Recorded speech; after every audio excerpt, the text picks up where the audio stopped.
खान साहब ने कहा था नालायक भी हो और बेगैरत भी हो। अब इनको समझ आ नहीं रही और ये समझ रहे हैं बेवकूफों की तरह ये कौन को धोखा दे देंगे। एक टाइम में 8 डिस्ट्रिक्ट के अंदर 9 मई को मैं मौजूद हूँ। 1 घंटे के अंदर मैंने उन 8 जिलों में कार्रवाइयां की। अब मेरे पास एक ऐसा F-16 तैयार था जो स्पीड F-16 की मार रहा था, उत्तर हेलीकॉप्टर की तरह रहा था।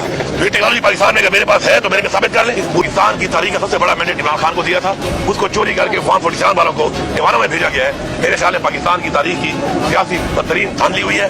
जो हालात नजर आ रहे हैं आगे, तो मैं समझता हूँ जो लोग इसके जिम्मेदारान हैं और ये एक दिन एक्सपोज होंगे तो इनकी नस्लें किस तरीके से याद की जाएंगी। मैं इनके घर वालों को पैगाम देता हूँ कि आप अपने घर में बैठ के ऐसे लोग जिनके पास इस वक्त अथॉरिटी है वो जो ये कर रहे हैं, इनकी फैमिलीज को, रिश्तेदारों को, इनके बच्चों को, ये बैठ के डिस्कस करें इनके साथ आप ये कर क्या रहे हैं। ये जागता है, कहते हैं ये ज़हनी मरीज है। ये नया ड्रामा है इस मुल्क में। जब वो फॉर्म 47 पे गलत काम कर रहा था उस वक्त ज़हनी मरीज नहीं था। उसने कहा कि मुझसे गलती हुई है, उसने एतराफ किया तो वो एक ज़हनी मरीज बन गया।